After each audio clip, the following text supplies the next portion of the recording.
Hi all, welcome to my YouTube channel. स्वागत है आपका इस नई वीडियो में। जैसा कि हमने डे वन की इंट्रोडक्शन वीडियो में देखा कि हम पावर बीआई को कैसे इंस्टॉल कर सकते हैं, कैसे कॉन्फ़िगर कर सकते हैं, डेटा कैसे कलेक्ट कर सकते हैं और इसकी कुछ बेसिक चीज़ें देखी थी। तो आज हम स्टार्ट करते हैं कुछ आगे की चीज़ों पे जो हम उस दिन कवर नहीं कर पाए थे।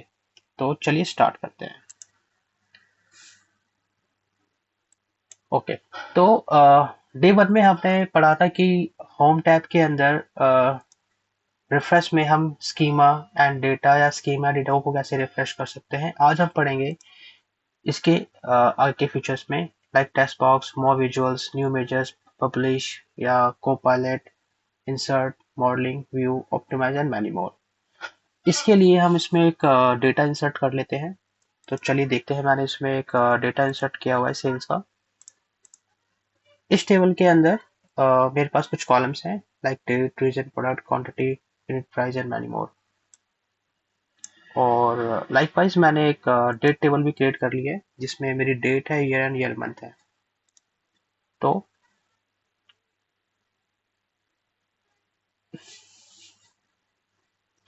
अब जो आपके न्यू विजुअल्स हैं, न्यू विजुअल्स का जब हम टैब ओपन करेंगे तो न्यू विजुअल्स का टैब ओपन करते ही आपका यहाँ पे एक विजुअल्स क्रिएट हो जाता है, जिसे आप यहाँ पे आप एक टैब ओपन करेंगे विजुअलाइजेशंस का। यहाँ पे आप डालिए ईयर मंथ और यहाँ पे आप कोई भी जिससे भी आपको ये टेबल्स दिखाना हो आप वो शो कर सकते हैं।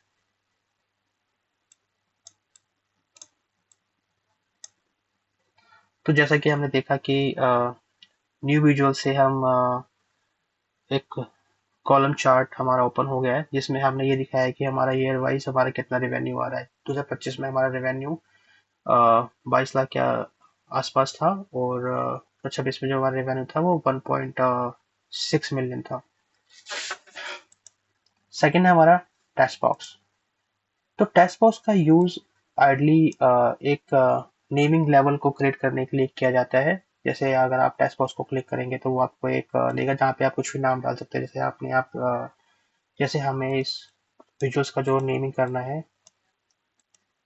वो करना है year wise sales, year wise sales. आप इसमें इसकी फॉन्ट को भी इंक्रीज कर सकते हैं। देन आप इसे ड्रैग कर दीजिए के हिसाब से।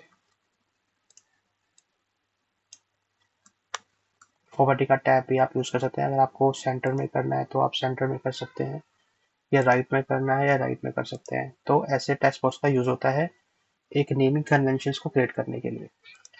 देन आपका नेक्स्ट टैब है आपका मोर विजुअल्स। मोर विजुअल्स में आप या तो विजुअल्स आप फ्रॉम ऐप सोर्स से आप क्रिएट कर सकते हैं, या फिर आपने अगर कोई कस्टम विजुअल्स बना के अपने डेस्कटॉप पे सेव किया है तो आप फ्रॉम माई फाइल्स पे जाके उसे इंसर्ट कर सकते हैं। देन सेकंड है हमारा new wagers. So new wagers basically use होता है डेस्क को क्रिएट करने के लिए। जितने भी लोग एक्सेल में काम करते हैं तो आपने देखा होगा कि वो फॉर्मूला जनरेट करते हैं सेल्स का या फिर टेक्स्ट का, डेट विच का। तो पावर बीआई के अंदर वो फॉर्मूला डेक्स के रूप में लिखा जाता है। तो चलिए मैं आपको एक बेसिक टेक्स्ट लिख के दिखाता हूँ। जब भी आप एक न्यू वेजेस क्रिएट करेंगे तो आपको एक एड्रेस बार जनरेट होगा जहाँ पे आपको लिखना है। मान लीजिए आपको एक रेवेन्यू का में लिखना है मेजर। आप लिखेंगे रेवेन्यू, आप टाइप करेंगे फार्मूला सम ऑफ टेबल का नाम और वो कॉलम सेलेक्ट करना है जिससे आपको कैलकुलेट करना है। तो लेट्स से हमें रेवेन्यू को हमें टोटल दिखाना है। तो देखिए रेवेन्यू का हमने यहाँ पे डेक्स क्रिएट कर लिया। तो हमने अपने विजुअल्स में जो कॉलम ड्रैग किया था रेवेन्यू का, आप अगर इसे आप हटा के आपने जो रेवेन्यू का डेक्स जनरेट किया आप डायरेक्टली भी इसे ड्रैग कर सकते हैं। देखिए सेम है। अब उसके बाद बात करते हैं क्विक पेजेस का। तो क्विक पेजेस भी आपका लाइकवाइज सेम ही है। जैसे आप अगर क्लिक करते हैं क्विक पेजेस का तो ये आपको हेल्प करता है कि आपको एवरेज पर कैटेगरी निकाली है, वेरिएंस पर कैटेगरी निकाली है, या फिल्टर वैल्यू पे काम करता है। तो उसके अकॉर्डिंग आप उसमें यू नो जनरेट कर सकते हैं। एडिशन है, मल्टीप्लिकेशन है, टेक्स्ट है and many more. Publish app का यूज वहाँ पे किया जाता है जब आपको रिपोर्ट या डैश आप जब कोई डैशबोर्ड अपना जनरेट कर बना लेते हैं, तो इसे एक वर्क स्पेस पे आपको जनरेट करना होता है। तो चलिए, जैसे मान लीजिए मैंने ये डैशबोर्ड बना लिया है और मैं इसको पब्लिश करने वाला हूँ, जहाँ पे मेरे जो एंड यूजर्स हैं या फिर जो मेरे कोलिग्स हैं वो इस रिपोर्ट को देख सकें। तो आप पब्लिश पे क्लिक करना है, सेव। तो मेरे पास फैब्रिक के नाम से डेव इन्वायरमेंट है, तो मैं यहाँ पे इसे पब्लिश कर दूंगा।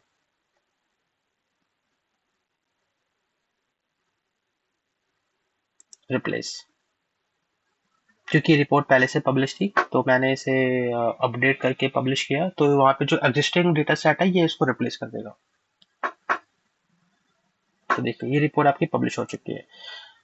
नाउ अब आपके जो कोपायलट के ऑप्शंस है, preparation data for AI and Copilot, ये काम करते हैं आपके लाइसेंस के साथ। तो अभी हम जो डेमो फाइल जनरेट कर रहे हैं वो है आपके एक फ्री वर्जन के साथ है। जब आप पेड लाइसेंस आप यूज करेंगे तब आपके ये प्रिपरेशन डेटा फॉर एआई या कोपायलट आपका यूज होगा उसके अंदर।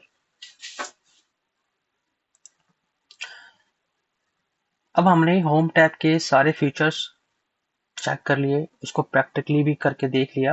अब हम चलते हैं इंसर्ट टैब पे। जैसे ही आप इंसर्ट टैब पे क्लिक करेंगे आपके कई फीचर्स ऐसे शो होंगे जो होम टैब पे भी थे। जो इंसर्ट टैब पे आपका फर्स्ट फीचर्स है वो है न्यू पेज। तो जब भी आप न्यू पेज पे क्लिक करेंगे तो ये जो आपका कैनवस है पावर बीआई का, ये जो आप देख रहे हैं इंटरफेस, जब भी आप न्यू पेज पे क्लिक करेंगे तो आपका एक ब्लैंक पेज ओपन हो जाएगा। यहाँ पे आप अपना सेकंड रिपोर्ट आप जनरेट कर सकते हैं। या फिर अगर आप इसी पेज का डुप्लीकेट करना चाहते हैं तो वापस से आप इस पर डबल क्लिक कीजिए। यहाँ पे आपको डुप्लीकेट पेज करेंगे तो आपका सेम पेज का आपका डुप्लीकेट पेज क्रिएट हो जाएगा, जिसमें आप एडिट या कुछ भी कर सकते हैं। सेम आपका न्यू विजुअल्स, मोर विजुअल्स होम टैब की तरह ही है, सेम पर्सनैलिटी है उसकी। नाउ सेकंड है आपका एआई विजुअल्स, जो की इन्फ्लुएंसर, डिकम्पोजिशन ट्री और नैरेटिव, ये वर्क करता है आपके एक पर्टिकुलर विजुअल्स पे। तो पहले हमें समझना होगा कि विजुअलाइजेशंस काम कैसे करता है। तो किसी भी रो डेटा को विजुअल्स की फॉर्म में शो करना, that is called the visualisations. इससे डिसीजन मेकिंग करने में काफी आसानी होती है। जैसे कि हमने देखा पेज वन पे जो हमने एक विजुअल्स क्रिएट किया हुआ है, हम इसमें ये देख पा रहे हैं कि 2025 में हमारा रेवेन्यू कितना था। हम इसका डेटा लेवल ऑन कर लेते हैं, राइट। तो 2025 में जो रेवेन्यू था वो था 2.2 मिलियन, एंड 2026 में जो रेवेन्यू था वो था 1.5 मिलियन। अगर आप रो डेटा देखोगे टेबल व्यू में जाके, तो आप ऐसे नहीं बता सकते हो कि 2026 की सेल्स कितनी थी और 2025 की सेल्स कितनी थी। तो विजुअलाइजेशन इसलिए भी इम्पोर्टेंट है कि आप किसी भी रो डेटा को विजुअल्स फॉर्म में इजीली क्रिएट कर सकते हैं, जिससे आपकी जो डिसीजन मेकिंग टीम है वो एक कम टाइम में डिसीजन ले पाए। तो इसलिए भी ये चीज़ इम्पोर्टेंट है। अब बात करते हैं आपके पावर प्लेटफॉर्म्स की। इसमें पेजेंट रिपोर्ट्स, पावर एप्स और पावर ऑटोमेट एक अलग ही लेवल का टॉपिक है।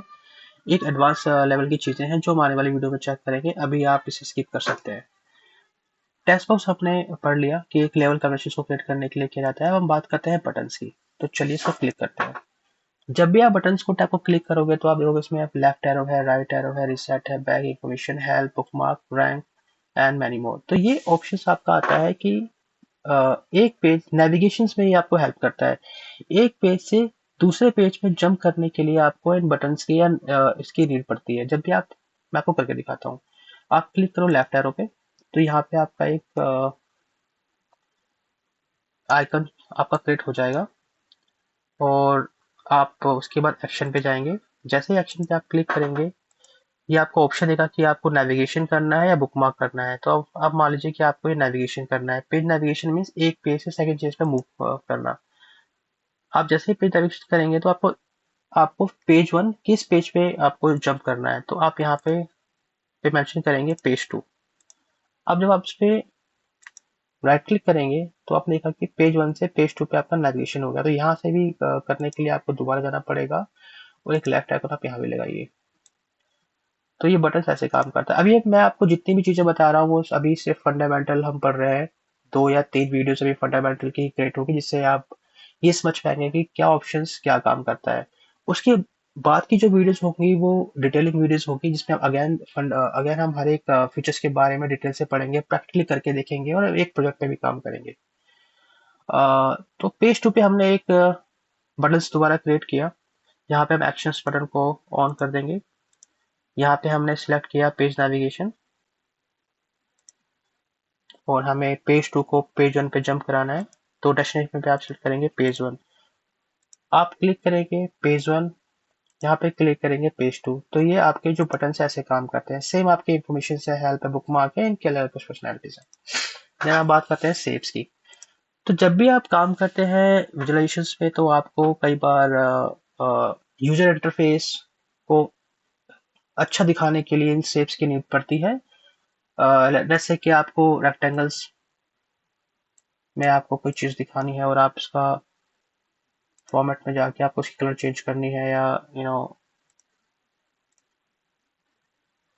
उसको लाइन में कन्वर्ट करना है, तो यहाँ से आप यूज कर सकते हैं। तो ये पार्ट है आपका यूजर इंटरफेस का, यूआई एंड यूएक्स। जब आप अपने डैशबोर्ड को डिजाइन में करते हैं, कलर्स फिल करते हैं, विजुअल्स को एडजस्ट करते हैं, तो यहाँ पे इन ऑप्शंस की आपको नीड होती है। तो यहाँ पे आप शेप्स का यूज कर सकते हैं, ऐसे आप बेसिक्स के ब्लॉक ले सकते हैं, या फिर आप ट्रायंगल्स का यूज कर सकते हैं, है ना। तो ऐसी कई चीजें हैं। अब बात करते हैं इमेज की। तो जब भी आप अपने विजुअल्स क्रिएट करते हैं, तो कई बार आपको अपने विजुअल्स पे कुछ आइकन इंसर्ट करने होते हैं। तो ये ऑप्शन है, अगर आपने कोई एक्सटर्नल इमेज पीजीबी फॉर्मेट में डाउनलोड करके एसवीजी फॉर्मेट में डाउनलोड करके आपने डेस्कटॉप पे सेव की हुई है, तो वहां पे आप क्लिक करेंगे और वो आप इमेज यहाँ पे जनरेट कर सकते हैं। ऐसी आपकी स्पार्क लाइन है। तो जब डैशबोर्ड पे काम करेंगे, तो ये मैं आपको सारे विजुअल्स लिख के दिखाऊंगा कि स्पार्क लाइन कैसे काम करता है, बट उसके लिए हमें डेक्स को समझना जरूरी है, जो हम आने वाले वीडियो में चेक करेंगे। अभी हम सिर्फ और सिर्फ फंडामेंटल बेसिक चीजों की बात कर रहे हैं। देन अभी हम आते हैं